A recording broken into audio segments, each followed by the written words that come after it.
Minsan talaga kailangan mong lumayo para hindi masaktan. Ganyan magprito.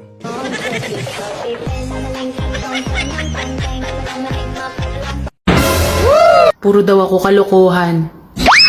Baka pag sineryoso kita, ngumiti-ngiti ka habang tulog. Tinatamad na ako magmahal. Parang gusto ko na lang manira ng relasyon. Kung normal kang tao, dapat aware ka sa nararamdaman ng iba. Pero dahil animal ka, kinarir mo na ang pagiging laitera, inggitera, chismosa, kala mo naman ubod ng ganda. Gago! Di mo na ako dinidate. Puro ka na lang Mobile Legend. Paano naman ako? Lagi na lang bang ganito? Lagi na lang akong nagtitiis. Sinubukan kong mag-no rice within 2 weeks. Ang bilis ng resulta ngayon. Nagsasalita na akong mag-isa.